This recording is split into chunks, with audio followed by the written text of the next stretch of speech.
Hey, this is Carl, your producer. Looks like Brian, who was moderating, just sort of froze on us. So I don't know what happened to him. Hopefully he'll make it back. So I'm just going to throw out a general question to y'all. What do you think of what you've seen so far? Yeah, it's been absolutely amazing lectures, guys. I'm coming to you. It's actually my wife's birthday, and yet I'm still here. That's how important this is to me.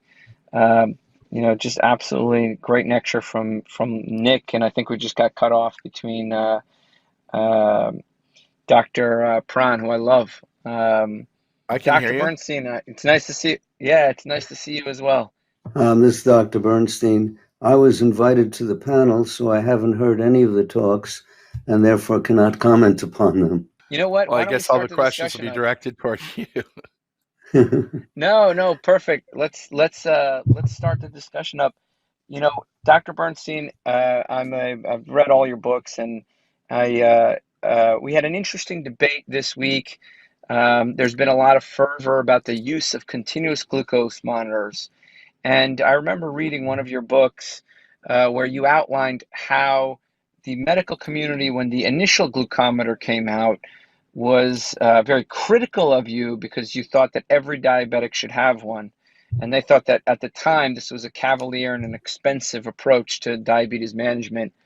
Can you talk about, and now we see similar arguments being made now by those in the vegan community and those in the, kind of calories in, calories out community, that continuous glucose monitors should be reserved for only severe type 1 diabetics, and that pre-diabetic and diabetic patients would, quote unquote, get an eating disorder from the use of continuous glucose monitors. So can you comment about this, and can you give us some historical context about what it was like when the glucometer first came out? I know this because I've heard you talk about it.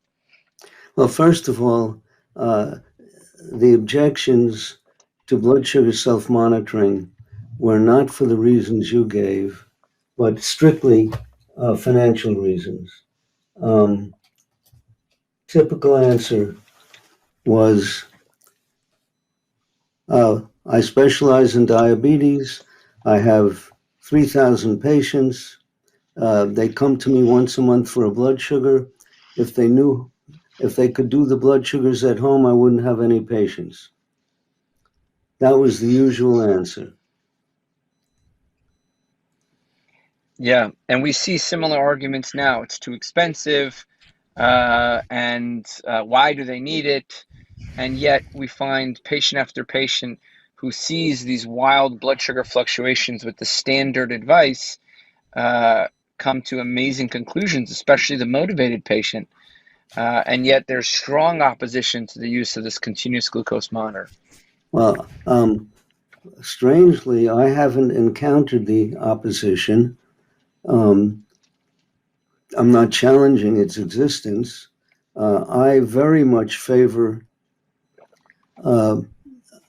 continuous monitoring for type. I think it's essential for type 1 diabetics. In fact, I will not treat an insulin using diabetic unless they have a continuous glucose monitor. It's too easy to make mistakes. And I insist that they have a monitor that has warnings. So until recently, the second monitor on the market, the freestyle Libre one, 2. yeah, Libre 2. Libre did not have a warning. You had to get the readings by holding a receiver near your insertion site. Now you get a warning.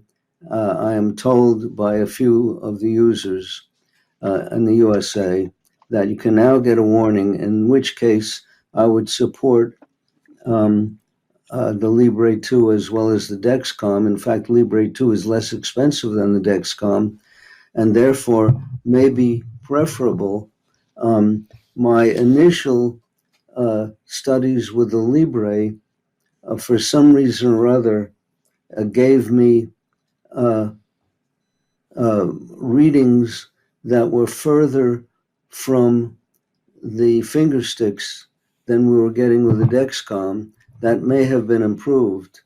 Now, as far as my opinion about using this for pre-diabetics, type 2 diabetics, etc., I have seen a few studies that showed more interest in blood sugar control amongst those who saw the continuous readings of their own blood sugars. So I can see great merit to the application to people who are not type 1 diabetics. Is it essential?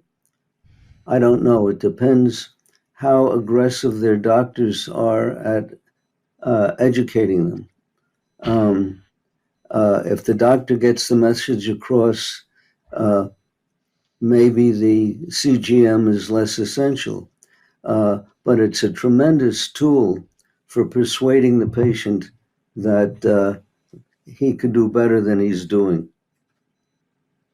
Can you talk about the opposition when the glucometers first kind of came out? Because I remember hearing these stories that you would tell about how there was such fierce opposition to you using them and the way you use them, and the costs and the burdensome. And it makes me think that, one, our profession is very reluctant to change, and we're seeing some of that same themes, that the history is repeating itself now with the CGM use. So I wanted to just take a step back, and go back to that opposition. There was several things that were opposed. I believe that I invented basal bolus insulin dosing. This was back in around 1970. As soon as I saw what my blood sugars looked like, I had to do something about it. And I ended up getting at least 5 injections a day. And of course, the first guy I mentioned this to was my doctor, who then was president of the ADA. And I said, what are you going to do about your other patients? Well, he said, it's tough enough to teach a patient to persuade a patient to give himself 1 shot a day. It would be impossible to get a patient to give 5 shots a day. So forget it. And this was, again, part of the standard ADA objection to aggressive blood sugar control. There were other reasons for objection. I have a letter from Franz Engelfinger, who was the legendary editor of the New England Journal. You may still hear his name via the Engelfinger Rule, which was a wide introduction to medical publication where authors had to disclose their conflict of interest. But Engelfinger, when I protested his rejection of my paper that disclosed how to keep blood sugars normal, replied that there's no evidence that there's any value to normal blood sugars. And that was it. Dr. Lenzkes, what do you think about when you hear that all the way, this is 20, 30 years ago, with the president of the ADA and the medical establishment, and now what we're facing with continuous glucose monitor use and the criticisms of more liberal continuous glucose monitor use? So we got you back there? It's a head scratcher, man. It really is, because you wonder, I wonder what someone's motivation would be. I'm telling you, I have pre-diabetics that are in trouble. Everyone in their family has diabetes, and it allows them to make better choices. When they say, well, I didn't realize this one keto bar was spiking my sugars like crazy. And honestly, I'm not so concerned about the sugar as I am the insulin that results, right? The spiking of insulin. When we have insulin resistant people, and we're not saying, let's try to change what we're doing. So that allows someone to choose between having some strawberries or having bananas or having I had one lady pho. She had the Vietnamese soup pho, and her sugar stayed up for 4 hours, right? And in the 200 range in a non-diabetic. So that allows her next time to say, ooh, maybe Chinese food. She had Chinese food one day and it spiked her like crazy. So, other people had cauliflower crusted pizza, think they're doing well, and it's, they're putting tapioca and rice flour in there. So I think it allows our opinion to be taken out of the matter and allow the patient to self-determine. So when I see a lot of heat, which I've seen over the last week or two for some reason against CGMs, I'm wondering if there's a hidden motivation by people. And I think if we're going to talk about conflict of interest, I think if I'm paid to tweet something, then I should disclose that. And I think that's what we're up against. I've talked to people that have been offered money to tweet certain things. I've never have. I guess I'm not a big enough name. If I were like Dr. Bernstein, maybe I could do that. But I think we start realizing, gosh, we have to have our patient's interest at hand. And I know Rob's going to have thoughts from. Can we get some thoughts from Dr. Cywes and Dr. Mabry?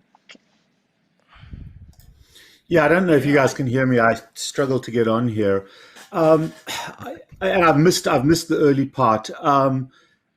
In my practice, about 60% of my patients are diabetics, 1s, 2s, gestationals, and LADAs. And really the focus for me is not blood sugar, it is insulin resistance. And the issue that we have to overcome, it doesn't matter what type of diabetes you have, is insulin resistance. And one of the challenges is the gradient between blood sugar and intracellular blood glucose. And I think that these are all fairly new thoughts, but from my patient population, it appears that the pancreas secretes insulin based on blood sugar and secretes glucagon based on intracellular blood sugar. And the gradient between the intravascular space and the intracellular space is what governs the elevated blood sugar, assuming people are not consuming carbohydrates. The first level is to get them to stop eating carbohydrates.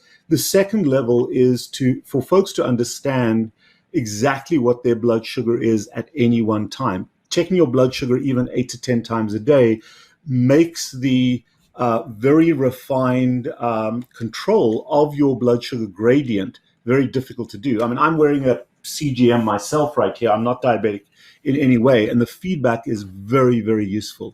So I know when Dr. Bernstein started this out, and hats off to him for doing what he did, we didn't have this technology. So part of what we try to do with our patients is to get them on a CGM and potentially an insulin pump, which gives them the most fine-tuned control of their average blood sugar so that they can decrease that gradient. And when that gradient levels off, they become more insulin sensitive. And certainly our 2s can get all the way off insulin, and the 1s can potentially come down to a very, very low dose where their insulin is in the 2.5 to 3 units when you measure it in their bloodstream.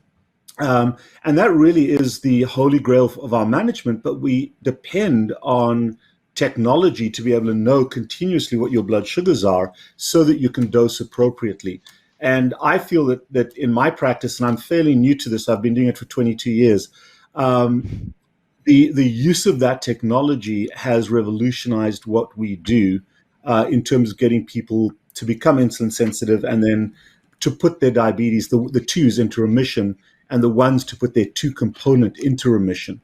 The role of things like metformin and those kinds of medications are primarily there to suppress hepatic production if we can, which contributes in the insulin resistant state. That production of glucagon, which we measure in every patient, makes a big difference. So that's kind of our management style based upon what Dr. Bernstein originally taught us. But the foundation is making sure that your patients do not consume carbohydrates, then to control their hepatic production, and then to slowly lower the gradient to induce insulin sensitivity. So that's the principle of our practice.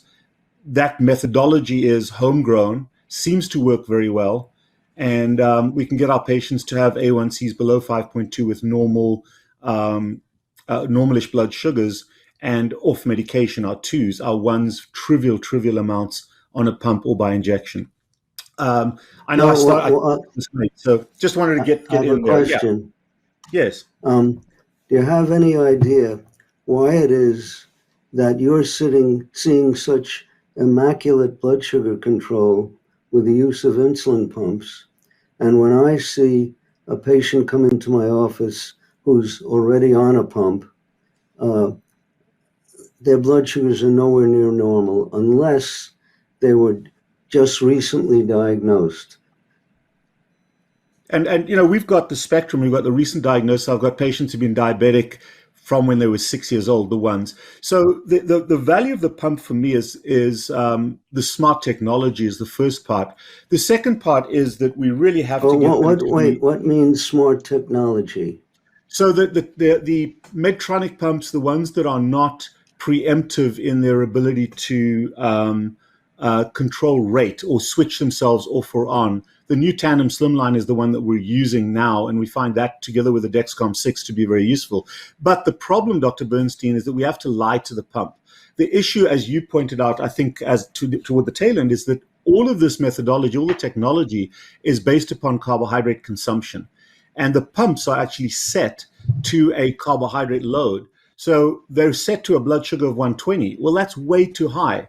That's an insulin resistant state to my mind. So we have to lie to the pump to deliver more insulin, short-acting insulin, to be able to get average blood glucoses below 100. And the technology that comes with Dexcom is it allows us to see average blood sugars, highs and lows. And we can treat the averages as well as the spikes. So it's the education of the patient that makes a difference. You're absolutely right. When they first come in, it's not uncommon for me to see patients with average blood sugars in the 160 to 240 range. And we slowly force that down by treating the average and then treating the highs and the lows until they become more insulin sensitive, ones or twos. And that's the value of the pump. Now, are you talking about closed loop pumps where you're taking the information from the Dexcom and using that to feed directly to the pump and tell the pump what to do? The closed loop pump.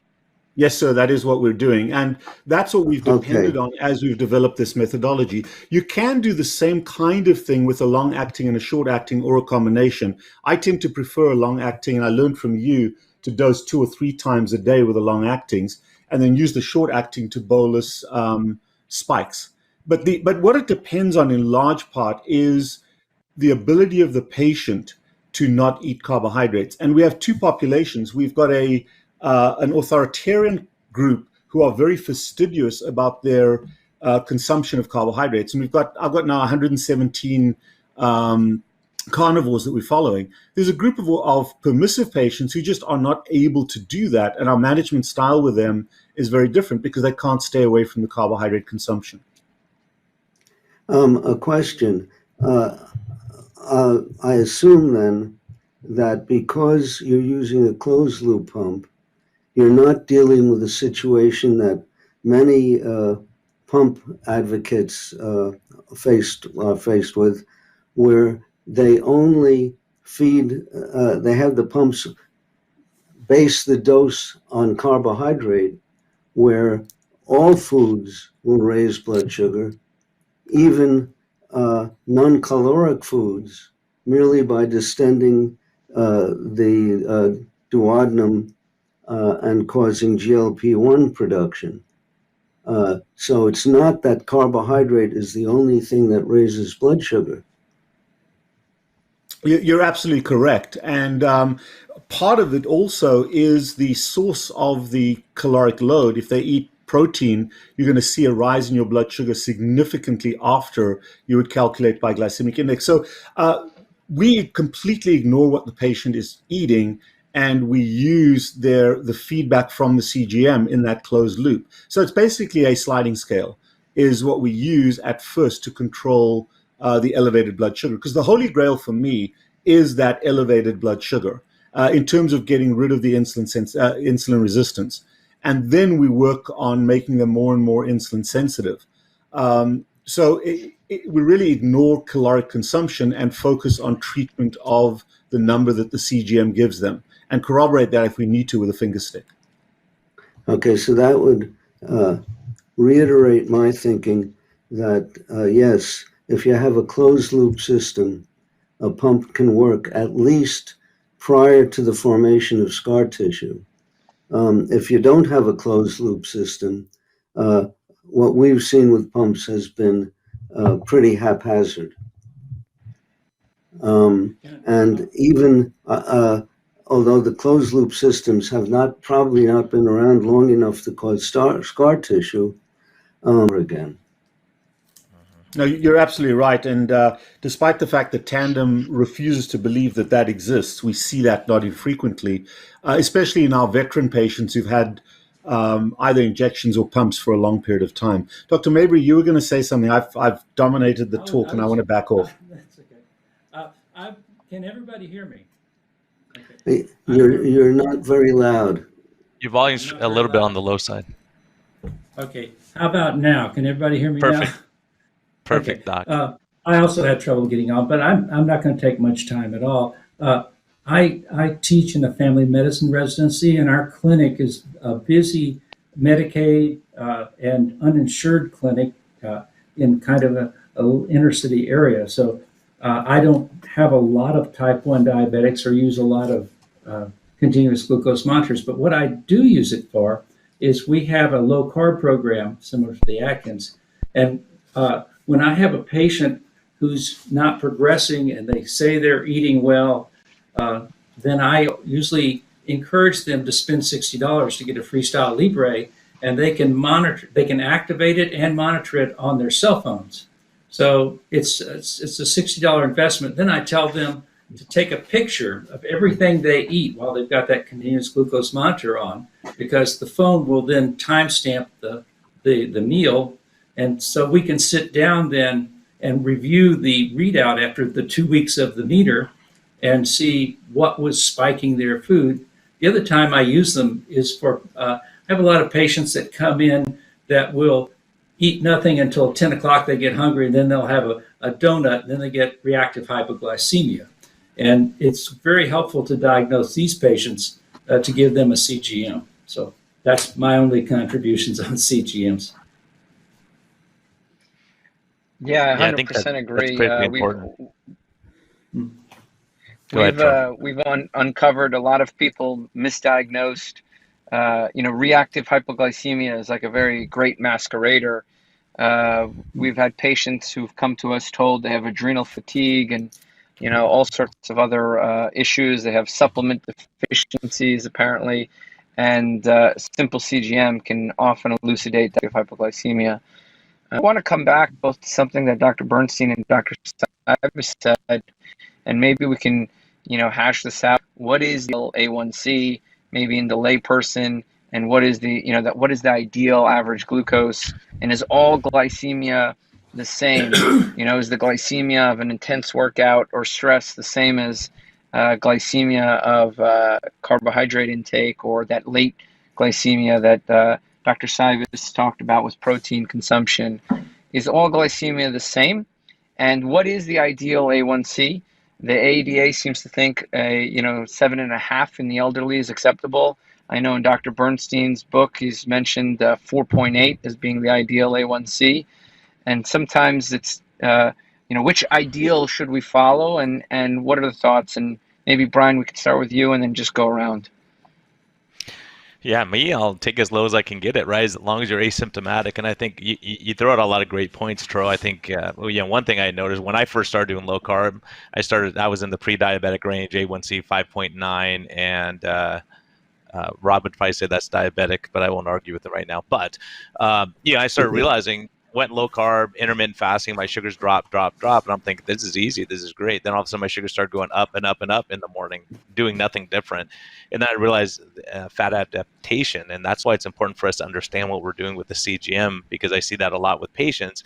So I have patients who are fasting. As a matter of fact, just this week, I have a patient who's fasting and doing a high intensity workout, and her sugar spikes from around 140 to 280, 300 with exercise. So her workout guy freaked out, and we were looking at it. The only time she spikes her sugars is with high intensity interval training twice a week. The rest of the week, her sugars look pretty good. So, okay, don't worry about it. So I think that's one of the things. It's not just the sugar, like Rob has taught me, and obviously Dr. Bernstein.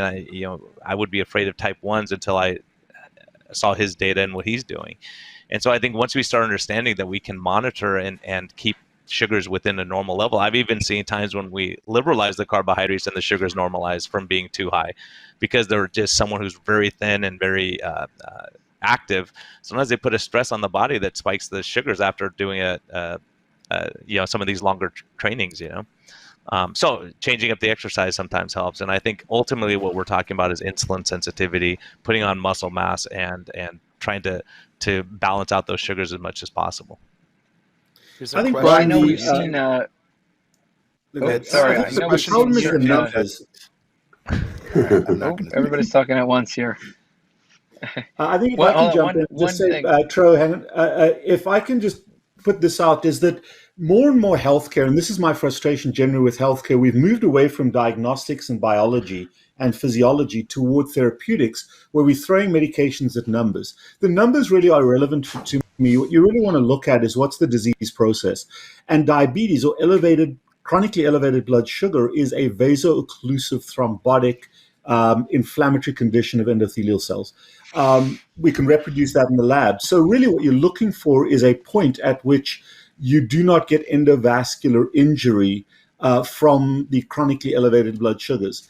And the three numbers that I look at for in my patients for vascular injury: triglycerides, HDL, and A1c, and they're markers directly or indirectly. And what we find is when there's, and they correlate quite strongly with some of the other inflammatory markers. I look for a triglyceride count below 75, an HDL above 75, and an A1c below 5.2.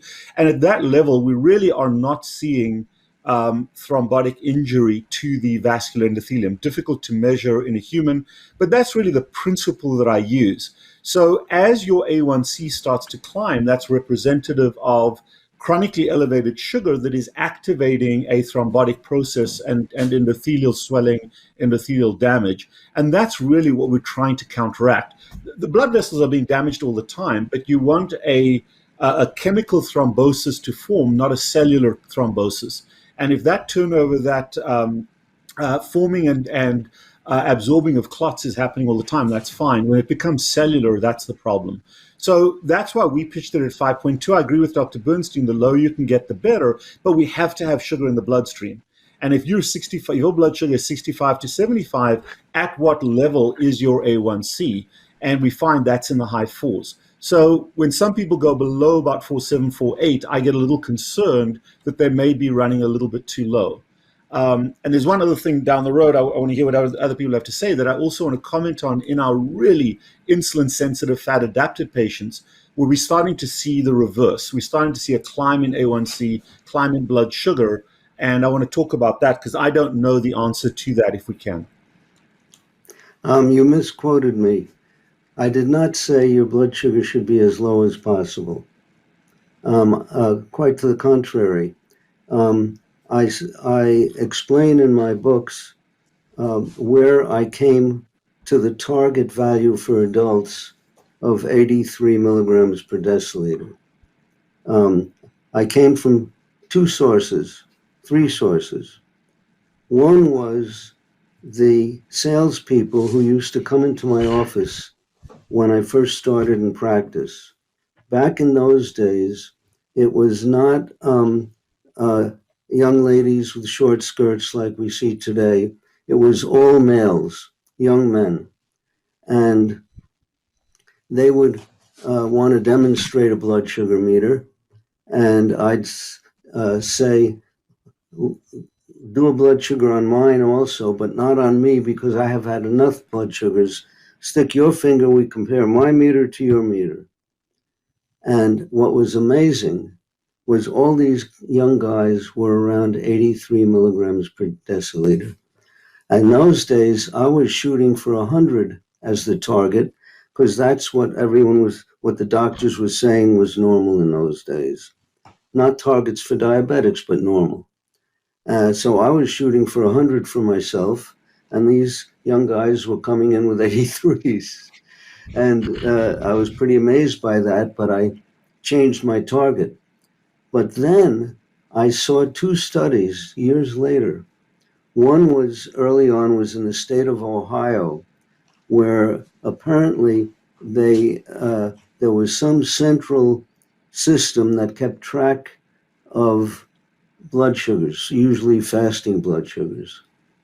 And they were able to, as a long-term study, done over a number of years where they related blood sugar to mortality.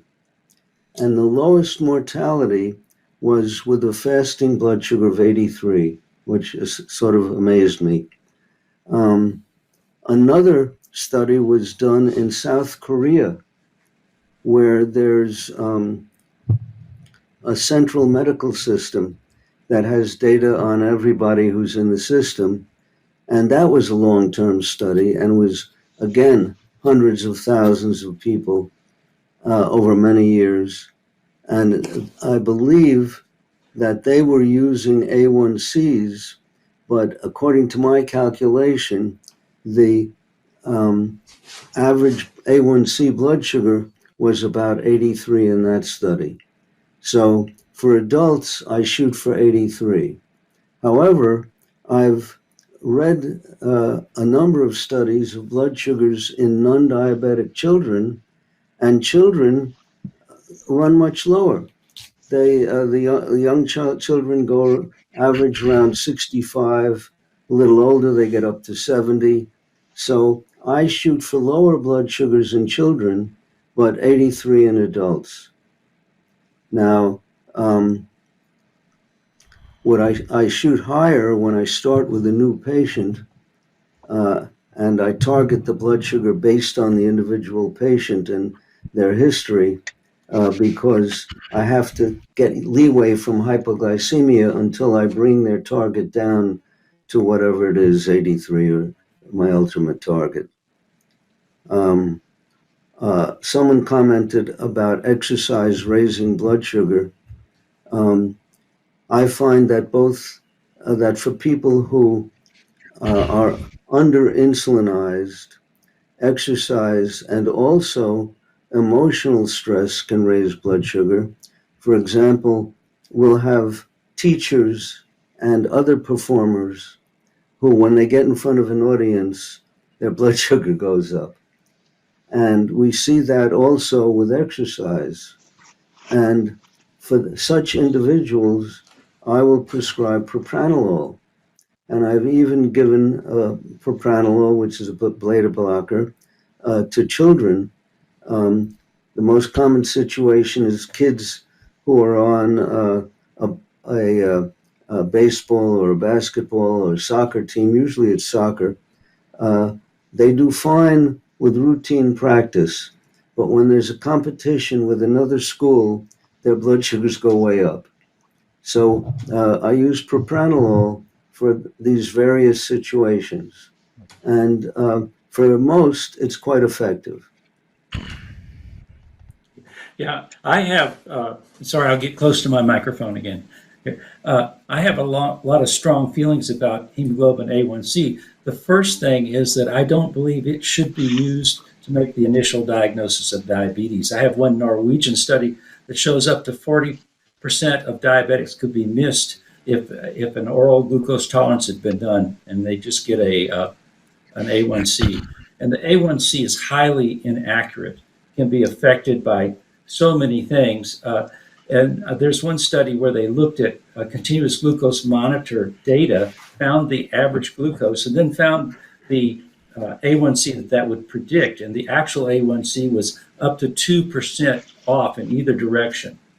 And so it's just not an accurate measurement. There's actually an enzyme in red blood cells called fructosamine 3 kinase, and that can vary greatly from person to person. There can be an inherited tendency to have a poor function of your fructosamine kinase. So it's just not a great measure. And I personally, for what I have in my basically poverty clinic, is we have access to free labs on 250 patients a month, anything we want to do from LabCorp, and I do a lot of insulin levels.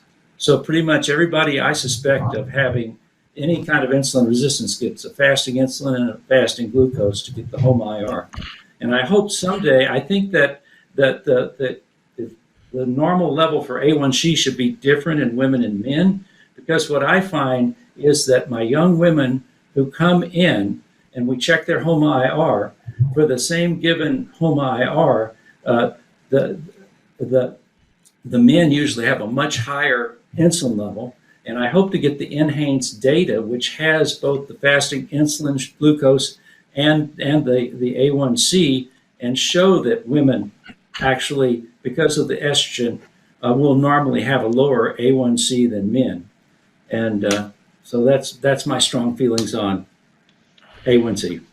I have to agree with you that I've seen patients who have pretty steady blood sugars that don't match the A1C calculation. And there are many factors that would affect the A1C, so that's not my ultimate target. I go by blood sugars. Yeah, I think those are all excellent points. Anemia. Let me jump on this one, Tro. Since you guys, I have all the smart guys here. What I do see fairly often now is, especially middle-aged women with A1C 7.4, 7.3 coming to me, and we check their insulin. They've never had their insulin checked before, and it's like 1.2, 1.4, and no one addresses that. They're treating everyone the same. I think ultimately we have to look at putting on muscle mass, making them as insulin sensitive as possible. But what studies are other doctors doing there when you have a patient with that situation, especially in the Asian and Indian communities? We're seeing that. We've seen that pretty consistently. Comment about insulin levels. No, go ahead. If you're measuring insulin or C-peptide, it's essential that you measure blood sugar at the same time. Because in a normal person, the insulin level is going to depend upon the blood sugar. If they just had a meal that's high in carbohydrate and raises their blood sugar, they're going to make a load of insulin. And if they've been fasting for a while, they may have a trivial amount of insulin in their bloodstream. So it's very dependent upon the blood sugar, and you have to interpret it in accordance with whatever the blood sugar level was.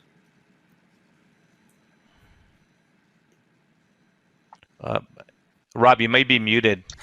Yeah, I 100% agree. Can you guys hear me? So what we do in our practice when we see new patients, it's an 8-hour fast, not longer than 12 hours. And we look at insulin, C-peptide, fasting blood sugar. I do the enzymes as well, the GAD65 and the insulin antibodies. And we also do a glucagon level and plus lipid panel. And that spectrum gives me incredible value. Even in someone who's been diagnosed as diabetics, it's not uncommon for the original diagnosis to be wrong. Just yesterday, I saw somebody who had been treated as a 2 for 13 years, and her C-peptide was 0.1 with antibodies. So we really have to be able to make the diagnosis, and then from a monitoring perspective, we slowly watch their insulins come down as they become more insulin sensitive and fat adapted. I follow their lipid panel as well. A question that I have for the group is, in my pure carnivores, my veteran pure carnivores, who all have insulins below 3 and C-peptides in the 0.5 to 0.8 range, with blood sugars in the 65, 75. I use 85, just like Dr. Bernstein, as my kind of normal number. But they've all got low blood sugars, insulins. But now we're starting to see A1Cs creep up. We're starting to see the uric acid come up, the blood urea nitrogen, the creatinines come up. And then eventually some of those folks are now starting to see both blood sugars and A1Cs creeping up. They are completely devoid of carbohydrates. Some of them won't even eat dairy products. And now we're starting to see A1Cs in the 5.8, 6.2 range and average blood sugars on their CGMs in the low hundreds, with still very low levels of insulin, and they're not diabetic. So I'm struggling with how to manage these folks because they are still confusing me, and we've got a pretty large cohort of these patients. Any thoughts, any observations from anybody? A question. When you say they're not diabetic, what's your guideline that tells you they're not diabetic? Well, because they can get their A1C and their C-peptide up. When we do a glucose tolerance test, they are not diagnosed as diabetics. And often I followed them from before they were carnivores. So we know that their insulin production is much, much higher. But because they're usually 2 years plus on a strict carnivore diet, where they're not consuming any carbohydrates directly or very, very few. So we know that they have a capacity to produce C-peptide and insulin, certainly typically above 2 on the C-peptide and above 10 to 15 on the insulin. So their capacity to produce is good, but by the time they are veteran carnivores, that's usually below 3 on the insulin and in the well below 1 on the C-peptide. And they do very, very well. Their A1Cs come down to the 4s initially, and then slowly they start to rise. And these people are eating huge amounts of protein, but also huge amounts of fat, and very often OMAD, eating 1 meal a day, sometimes 2 meals a day, and most of them are exercising a decent amount, not diabetic by any criteria. Yeah, we have a very similar cohort, Rob. We have a very, very similar size, very similar cohort with very similar findings. I suspect, and these people are very lean, a lot of muscle tissue, no lean mass loss.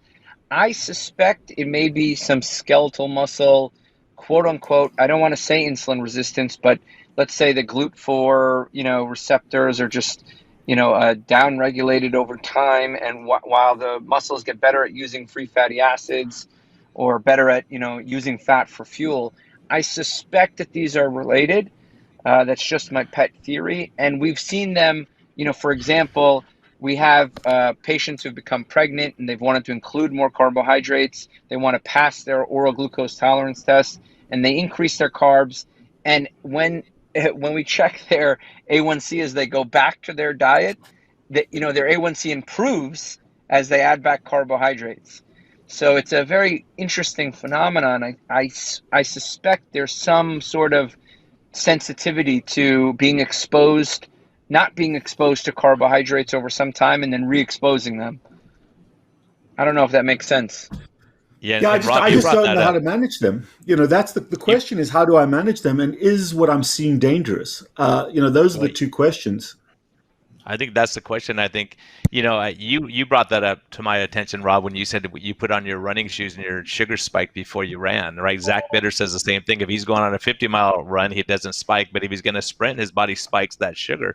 So a lot of these high-end athletes, they're going to have higher LDL a lot of times, and they have higher sugar levels. And it may be that their body just parks more there, knowing they're going to put a demand on the body. And, Sean Baker, look at him. He has a higher A1C than you expect with his muscle mass and his low insulin levels.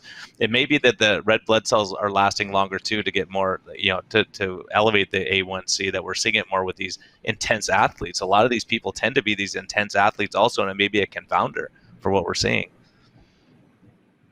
I was thinking of the stearic acid with the croissant diet, right? They're parking more energy in the system, so it's available, so they're not hungry as often because they can pull on that energy without having to break down fat tissue, storing it and breaking it back down. It would be more energy efficient to leave it in the circulation.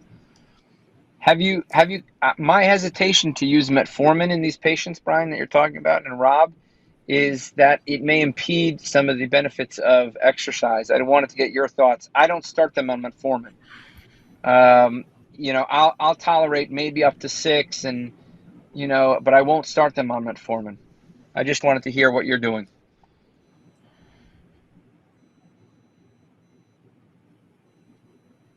No, Rob, you're muted, Rob. I've got a file here of 117 of these patients, and I'm just looking at their typical numbers. I mean, just on a urinalysis, this guy's in ketosis. His HDL is 118. His triglycerides are 43. A1C is 5.4. And his C-peptide is 0.7. Insulin is 2.6. Blood sugar is 81. Uric acid is 9.1. And this is a fastidious carnivore.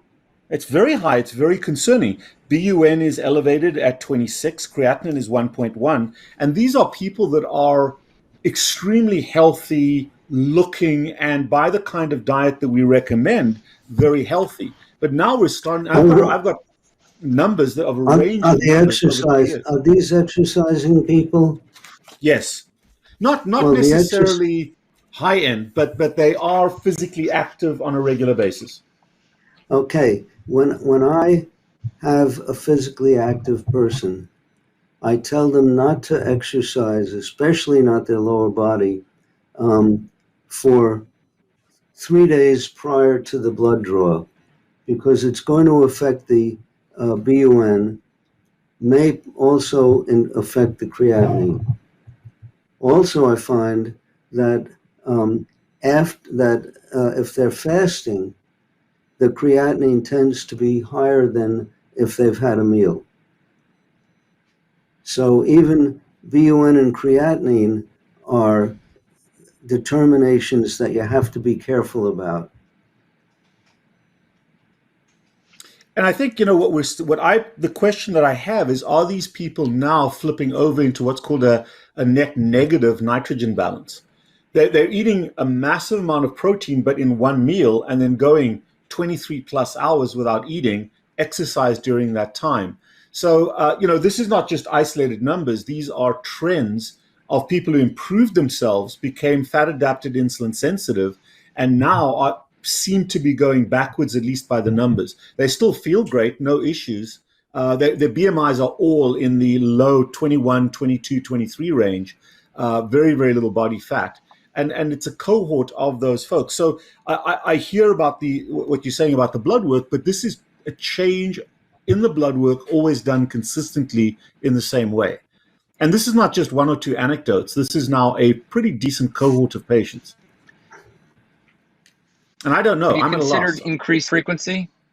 Yeah, Well, that's what we're doing. I would consider increasing meal frequency, and then we have found also, and I'm sure you've found the HDL and the LDL are kind of rising up here. It could be just periodic energy deficiency, kind of going back to the lipid model. We've been now adding a very modest amount of carbohydrate back in some patients, separate from fat, and we've been seeing better results in A1c, and these are in the very lean people with some of these lab aberrations. You're talking about either increasing meal frequency or increasing carbohydrate just slightly. And typically we're staying with starch at a very low dose. I mean, like 25 grams in 1 or 2 meals with normalization. Means it makes the labs look good. I'm not sure if it means anything. Yeah, and that's a strategy we've used, is to get them to eat 2 or 3 meals a day and perhaps introduce one of those meals as a higher carbohydrate meal. Some of them will do that. Some are very reluctant because some of these folks won't add pepper to their steak because it's a vegetable. It's that kind of scenario. But it's intriguing for me, and we've got a large enough, as I said, cohort that I'm busy doing the experiment with them, but we don't have outcomes metrics of improvement. And then the other question is this a problem? Is there something wrong with these folks? In other words, is this damaging? The conventional metrics are yes, but they've done everything that we've prescribed to them, and to the nth degree. And, that's the concern. Yeah, but you know what, Rob? I'm going to pause you here because I think that these people are socially rewarded to eat a certain way that they may not naturally eat. So I think some of these wild aberrations, if you have somebody that's, let's say, for example, is eating to prevent seizures or to prevent colitis, or is fearful of weight regain, present company included, they have a strong mental and central programming of their diet, whereas more naturally, maybe they would have eaten twice a day or eaten 3 times a day. And so since they've lost weight, I'd imagine they're coming to you for weight loss, in this way. They may not want to change, but their body may be telling them to change through lipid or uric acid or blood sugar aberrations. I don't know. I mean, this is the theory that's worked up in my head. Does that make I'm going to sense? jump in with Yes. Yeah, you kind of broke up, but that makes sense. I'm going to jump in with a couple of questions from the audience. we can answer. So we have a chicken and the egg question. Do you think the insulin resistance or the obesity comes first? Meaning, do the fat cells enlarge to a point first and then insulin resistance develops? Or is it the opposite of that? Is the fat gain coming first or the insulin? It's always the insulin. I've seen that question also, and I know I can't answer it. So Brian, we've actually looked at this. Doctor, maybe I think your mic. I think you're on mute. Oh, great! Can you hear me now? You got it. We're good. Perfect. Okay, good. So, Brian, I've divided my patients into two categories based on those metrics that I discussed earlier on.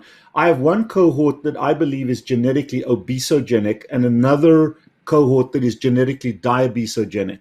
And I think everybody begins to develop insulin resistance. If you are a high insulin producer, and the highest insulin I've ever seen is 127, which just boggles my mind. I can't get my insulin production. I can eat a tub of ice cream, a cake, and drink a 2-gallon thing of Coke, and I can't get my insulin above about 15. So if we look at the cohort of people that are enormous, and yet their A1Cs are in the 5.2 to 5.8 range, when they walk past a donut, they gain 5 pounds because their pancreas has a genetic capacity to produce massive amounts of insulin. The lower peak insulin production capacity you have, and we can measure this, the more likely you are to become insulin resistant and diabetic, as opposed to what I call hyperinsulinemic and obese. Now, those super obese people eventually will peak out at insulin production, and their insulin resistance then matches that, and their A1C starts to climb. And that, for me, that is the most dangerous setting, because they're both obesogenic and now diabesogenic. But I've certainly seen in our patient population the two cohorts where your diabesogenic patients can't get their insulins above 10, 12, 14 points. And their A1Cs are very high, but they're overweight but not enormous. Then you've got your enormous population whose insulins are through the roof, but their A1Cs are not that bad. Blood sugars may be in the teens, in the 100 to 110 range, but they're not in the 200 to 300 range that we see with our diabetics. So I don't think there's one answer to that. I think the genetics of insulin production does play a role. Again, these are observations. It's not published. There's not studies on this. But from looking at thousands of blood works and being able to analyze that by looking at a patient walking through my door and then predicting what their blood work's going to be like, that's an observation. It's agricultural. There's no science on this that has been published. Well, I think it comes back to your ability to store subcutaneous versus visceral fat. I have a lady, she's 290 pounds. A1C is like 5. Her insulin level is 4, right? Sugars look good. Everything looks great on this lady. Triglycerides, everything's normal, and she's 290 pounds, right? Her visceral fat, by the way, is 1.7 liters, which is what we expected by our laboratories. So, some people can just get morbidly obese and be metabolically healthy. It's not helpful for the joints and back and everything else, but they can carry a lot of weight. And I've seen the opposite true also. A 140-pound guy with insulin 65 and totally metabolically sick. Do you know what that lady's Brian, testosterone is? I don't. She's new to me, but I'll double check it. What are you thinking? She's going to have PCOS. Insulin controls cholesterol production as well as steroid hormone production. And what I've found is there's this, amongst gynecologists, you're diabetic and PCOS. I find that those two disorders are somewhat distinct. You either go down the PCOS route where your testosterone is very high and you get the visceral androgenic fat, or you lean more in the females, lean more toward estrogen production, lower insulin production. So insulin resistant, but not a high insulin production. And they either have high estrogen where they are globally fat, or they have lipedema, which is a progesterone elevation, and their fat is mostly buttock and thighs. That's the observational side. But insulin does govern steroid hormone production, and I think that plays a role in this as well. Androgenic versus gynecoid features, male and female. So I'm not certain it's where you deposit fat. I think it is insulin production capacity. At least that's what we've seen in our practice. Yeah, can anybody hear me? Perfect. Yes. Can you hear me? Oh, good. Okay, great. Well, listen, I'd just like to say that I think most insulin resistance is caused by sugar intoxication of the liver and pancreas, leading to fatty deposits, and it interferes with the local actions of insulin on the alpha cells, and leads to, in fact, it turns out that when insulin's secreted by the beta cells in people with fatty pancreas, the production of glucagon can actually go up. It's paradoxically. So I think that's where the insulin resistance comes from, and I think that's what leads to people getting fat. But a lot of people don't seem to get fat early on because I think everybody has a personal fat threshold. I think most people stop making new fat cells when they reach puberty. And there are a few people genetically who can make unlimited fat cells for the rest of their life. And those are my patients who weigh 600, 800 pounds. So that's what I think about that. And then on the PCOS side of things, yeah, I agree with Dr. Cruz on that. But what I would say, that's not what I wanted to say. What I wanted to say was everybody's asking about their patients who seem to be eating right, but still seem to have insulin resistance. They're not losing weight. Their A1Cs are not coming down. And what I think in a lot of cases that is chronic cortisol elevation from poorly handling their stress.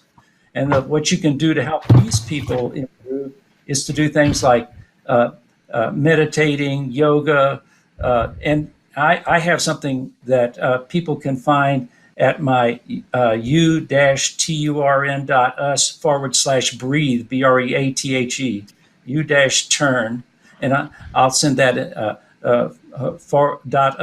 .us/breathe. And it's about resonant breathing that's been studied for 40 years, and it's calculated by looking at people's heart rate variability. There are literally hundreds of studies using this to treat all kinds of things. But I think that it's a simple thing. You can show people how to do it on their cell phones, and not as well as if you had the entire HRV setup, but you can get a lot of effect. And we use it regularly in our clinic, resonant breathing. Yeah, I think that's an excellent point. That's very important. I agree so much about with the stress. Mm-hmm. Yeah, I agree 100%. Yeah, can you Stress, hear me? if someone weighs them, yeah, I hear you, Tro.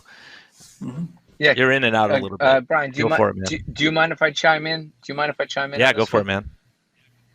So I want to come back to that question about insulin resistance, and I think a lot of times we forget that insulin resistance was designed to protect us, designed to protect an offspring in pregnancy, to protect us from insulin. You're breaking up. Designed to protect us of dietary abundance. Can you hear me? Breaking? No? Yes? No? Yeah, you're breaking up a bit, but we know your point for sure. Yeah. I mean, I think that's what happens is a lot of us have, done the yo-yo dieting up and down in your body once it survives. So it's thinking, I'm hitting a famine. I'm going to hold on to this visceral fat as long as I can, or fat as long as I can. And then it gets harder and harder every time. It's like notice the boxers at one point, they get down to 150s. Now they're 160s, 170s, 180. They can't get back to, even though they're working out at a high level, they can't get back down to the weight they used to get to. Dr. Bernstein, can I ask you a question? Yeah, sorry. Can you guys hear me now? Now we hear you. Can you guys hear me now? Okay, perfect. Sorry, I don't Yes. know if I heard this. Insulin resistance was designed essentially to protect us in times of overabundance and pregnancy and infection and inflammation. And it's by design, blood sugars get elevated in insulin resistant. And a lot of times as an antagonistic thing, we have to fight against. You're breaking up again. Tro, your audio is terrible, man. Stimulus is important. Yeah. Hey, some kid named Ben Bickman is saying that in a state of hyperinsulinemia, ovary cells stay insulin sensitive, causing them to develop PCOS with too high insulin levels. So, hey, Ben. Thanks, man. Dr. Bernstein, can I ask you a question? You mentioned that propranolol dosing for the stressed patients. Really what we're talking about in simple terms is the impact of cortisol. And Do you believe that cortisol should be managed in a diabetic, because that's what the propranolol is doing, or should you accept the fact that cortisol is going to cause either metabolic stress, mental stress, sleep deprivation, or physical activity? Is that not a normal physiologic response, or should that be treated either with insulin? As far as I know, beta blockers are working on epinephrine, not cortisol. That's what I was taught in medical school. That is correct. And when I use the word cortisol from a lay perspective, it means the adrenergic adrenaline response, which involves multiple different molecules. Some of them steroid hormones, some not. But the question is that not a normal physiologic response to which blood sugars elevate? And how do you recommend diabetics handle that? Well, it is a normal physiologic response for people who feel anxious. And you don't want, with a diabetic, you could make a choice.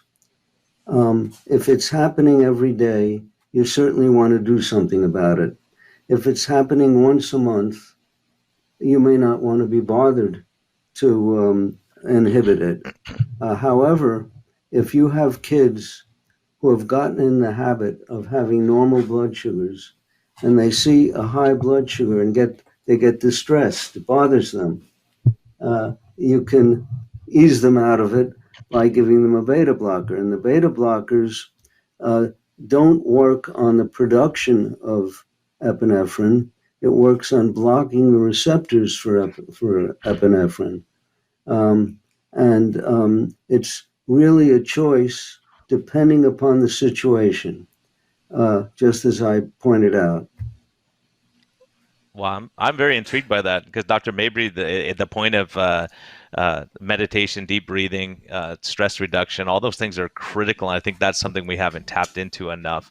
The beta blocker, I've never considered that so that's a huge deal. I'm wondering, because when I see a stall in weight loss or people, it's usually that person who weighs themselves 3 times a day and they're stressed out if they don't lose 5 pounds a week, and that very intense, not preparing meals, not always too busy, 5 calls at the same time, multitasking, all those things. And I have a lady who lost 18 pounds just by taking up knitting, because like Rob says, she's substituting those times she was snacking to do something, and she just tunes out the world, knits, and she loves it. She's not burning that many calories as far as I know, but it seems to be that stress reduction that she has every day.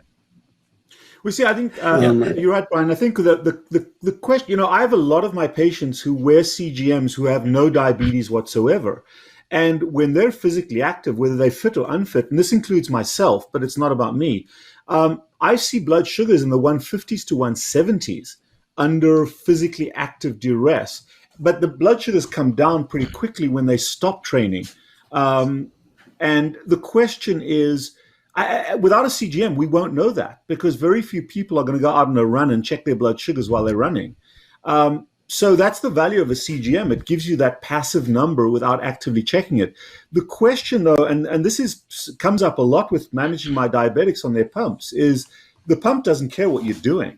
It's going to treat the number, at least in our paradigm. And the question really is, physiologically versus pathophysiologically, what are acceptable brief spikes in response to known things that spike that? And should we accept that in our diabetics, or should we treat that? Part of it depends upon how often it occurs. If it occurs every day, there's more incentive for treating it, whereas if it's once or twice a week, there'd be less incentive. We see that's the thing. In myself, it occurs every day. Every day I go for a run. If I was out chopping down trees a couple of days ago, and my blood sugar ended up at 154 was my peak. Now, most people are unaware of that unless they're wearing a CGM. As soon as I came indoors again, it came right down. And I'm insulin sensitive with very low insulin numbers, and I typically run in the 60s to 70s, below the 85 mark. So, and that happens every day when I am stressed, physically actively stressed. That's a personal anecdote, but it's true for a lot of our patients. Now, let me point one thing out that might be helpful.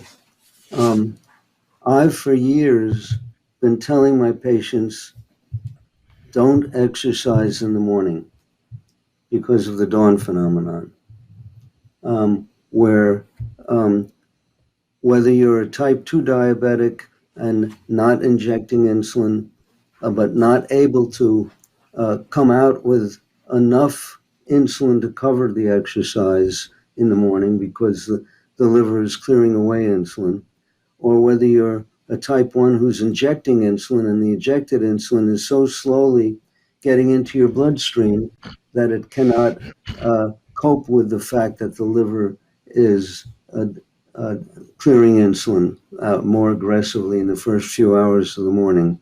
So you might want to experiment and switch your exercise from the morning to the afternoon or evening and see what happens. I'd like to say something. Yeah, let me just really quickly jump in. One thought I had on people that are not succeeding on low carbohydrate and ketogenic diets, and their A1Cs aren't coming down. And another thought is that I've read that as much as 40 to 50% of total insulin receipt during the day can be due to the cephalic phase. In other words, when we just look at a plate of carbs, the brain will send signals to the pancreas to start putting out insulin. And a lot of people are in our society, they get commercials while they're watching television. They sell obviously delicious carby foods. They look at their friends across at the desk eating a candy bar and drinking a Coke. And that's going to stimulate some insulin production in themselves. And then that's going to make them hungry. So we rely on the fact that they have low insulin levels and they're going to eat just what they need. But they wind up, even though they're going to eat healthy things, they wind up eating more than they need to eat. And it's because of this cephalic insulin. And about the only solution I can think of for it is just to be aware of it. And when you see somebody eating carbs or see delicious carbs on the television and you get the urge to go eat, don't do it. Yeah, and the physiologic effects. I noticed that when I had my CGM, is that if I fasted all day, my sugars would start at 82. By the end of the day, they'd be 92 because of work stress probably. And then I do a high intensity workout, and my sugar would spike to 148 fasted. So it made me nerd. The first time I thought, oh, that's weird. Then I had dinner, dropped to 70 right after that. So the next week, instead of being fasted, I had 3 pieces of string cheese to see what would happen. I spiked to 122 instead of 148. And then I did Ben's workout the following fasted, and my sugar stayed flat the whole time, right? And even afterwards, we had a glass of wine and dropped my sugars down afterwards, right, with meals. So sometimes it can be whether you're fasting or not fasting. I think physiologically, your body's what we're doing really is making ourselves more insulin sensitive, kicking out sugar stores out of the liver. And so I don't see it as necessarily a bad thing, other than the A1C will be affected. And Rob, are you noticing a change in your A1C going up? Oh, you're on mute. Sorry. No, not at all. I think the difference is that I'm now measuring it. I don't think that this is a new phenomenon physiologically. I think because I'm wearing a CGM on a more regular basis and using CGMs on my patients more often, diabetic and non-diabetic, it's an observation that we're making that previously we were naive to. I agree with the dawn effect phenomenon, but it doesn't make a difference to me in terms of when my blood sugar spike. The other question, just to segue a little bit, what do you guys think about the increasing demand and these dirty letters that we get from pharmaceutical companies now when we prescribe diabetes medications and we don't put our patients on a statin? CVS yells at me every time I prescribe a statin. At least I prescribe a diabetic medication, and I'm practicing below the standard of care if I don't prescribe a statin. Any thoughts? Put bad behavior on extinction. Yeah, I'm out of the model. Usually sometimes I'll just send them, here's the A1C, here's their numbers now. They're not diabetic anymore. Based on what we're seeing, they're in remission. So why do they need to be on a statin with normal HDL, triglycerides, LDLs normal? because they see metformin, they assume it's diabetes. So I got in trouble because I had someone with diabetes insipidus, and they were wondering why they're not on insulin. And I said, well, that doesn't have anything to do with that. Sorry. So, anyways, there's so much weird stuff that we get into these type of things, and we just got to manage the patient, not the pharmacy.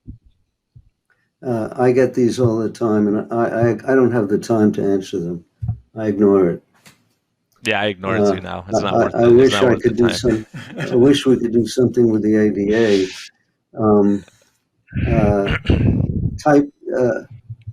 Type 1 grit habitually bombards the ADA when they come up with new guidelines, because the guidelines are always for high blood sugars and either hedge on carbohydrate or advocate high carbohydrate. And when they see a lot of email coming in criticizing them, it does have some effect. Mm-hmm. Yeah, and I think once they change their sponsors might make a difference too in their approach. That's a big issue, I think. Yeah, by sponsors, you mean the companies that send the money or pay for the full color ads. They were boasting that one company was paying them a fee for every school where they could get snack machines introduced. Yeah, it's a big problem. Another one that they boasted about was Domino Sugar, which made a major contribution. Plus, they give full page color ads in several of their publications, advocating a mixture of Domino sugar and stevia as the ideal sweetener for diabetics. And this may just be a piece of the action in terms of funding, and one doesn't know what individuals in the ADA may have received funding from various companies. We don't know about that. Can I ask another question of the group? Is we see a lot of patients who come to us as new patients on SGLT2 inhibitors. And when they start a ketogenic diet, or they may have experiences, I've had a few patients go into pretty nasty DKA. Is there any role for SGLT2 inhibitors in the management of diabetics, particularly when we're starting a ketogenic diet? I tend to flip them all to a GLP-1 or to directly to insulin, but I can't find, and it's so heavily pushed by industry because they're making so much money off it. But is there any role for SGLT2 inhibition? I can make one comment. I have a patient, actually I have two patients who are in puberty, and they have blood sugar variations that come in cycles. They're both growing very rapidly, and apparently growth hormone is not produced in the same amounts every day. And they may go for a week with beautiful blood sugars, and then all of a sudden, overnight, they go up, way up, maybe by 100. And they'll be up all day long, maybe up the next day and the next day, and then they're down. And it's unpredictable as to when this is going to occur. And when it does occur, we chase the blood sugars with one of the new super rapid acting insulins. But on one of these patients, I'm going to try an SGLT2 inhibitor because it's the only drug that I know of that senses blood sugar and acts upon it. So it goes on and off. That is, it lowers the renal threshold for glucose and has you peeing away glucose at a lower blood sugar. So maybe it will help reduce the amount of swing in these patients. Hopefully, if they take it every day, hopefully that it will not be harmful. And there are some potential harmful situations with the SGLT2 inhibitors, but they're rare. For example, it's been found that there's a significant increase in amputations. So I'm going to try it on this first a young lady. I also have a young man. I'm going to try it first on the young lady. In fact, she's trying it right now. And I'm speaking to her next week to see the results. Maybe it'll work. I don't know. I had one type 1 patient who I was treating for quite some time. He actually had a heart attack and a cabbage prior to seeing me. And it was difficult controlling his eating habits. But when we tried him on an SGLT2, he said it was easier to control his blood sugars than any time during his prior lifetime with diabetes. So I kept him on it, and until he felt we had done all we could, and stopped being a patient. But he did well with it. I haven't tried it on anyone else. And again, the concept of forcing more glucose through the kidneys sort of bothers me in principle, and that's why I haven't used it on any other patients. But it might be of value in this young lady, and we'll see what happens. Can I ask you 2 questions about those patients? Number one, are they on a low carbohydrate diet? And the second question, do you ever ask them to monitor ketones under those conditions to make sure that their ketones don't go super high? Okay, first of all of my patients are on low carbohydrate diets. And it's a very low carbohydrate diet. If they're children, they're less than 6, 12, and 12. That is 6 grams for breakfast, 12 for lunch, 12 for dinner. We lower the carbohydrate in proportion to their body weight. And I have not, because I only am just starting this young lady on the SGLT2 inhibitor, I haven't had her check for ketones yet. I've not checked myself for ketones ever since I started normalizing my blood sugars. In the old days, when you had a 4+ urine, you were obliged to check your urine for ketones at the same time. I haven't checked mine since those old days, which is more than 50 years ago. I don't routinely check my patients for ketones.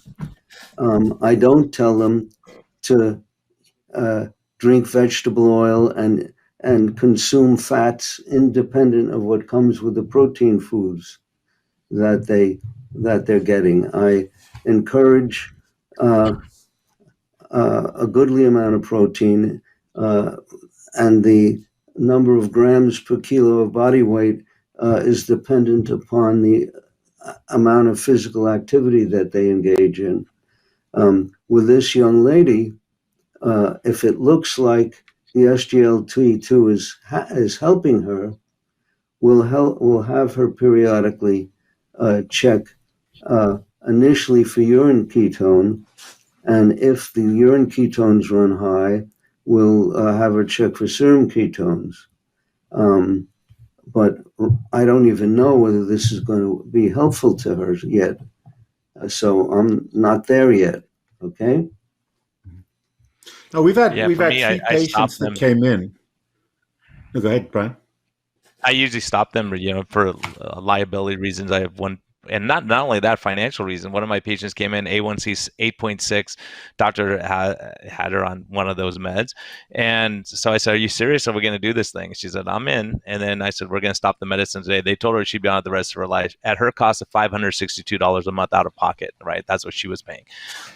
So we stopped it the first day. Her A1C went from 8.6 to 6.2 in 3 months with dietary interventions, right? So when you see that, you say, hey, we can do that. I think it just, like, the argument against the CGM is that people aren't going to manage it correctly. When they see sugar spikes, they're going to see you exercise and spike your sugars and give you insulin to cover that sugar spike, right? It's craziness until you understand the physiology, like you make, like those points you make. And, one of the questions that someone wanted to ask, the other thing about insulin is some people are finding that they're getting hypotensive. And, Dr. Unwin done some great work on this of, once you lower that insulin resistance down, when the insulin levels drop, you start dropping the blood pressure. So the question was, how low do you allow the blood pressure to go with people like, this person in particular says her blood pressure is 108 over 69 or so. So does anyone want to grab that one? What's wrong with 108 over 69?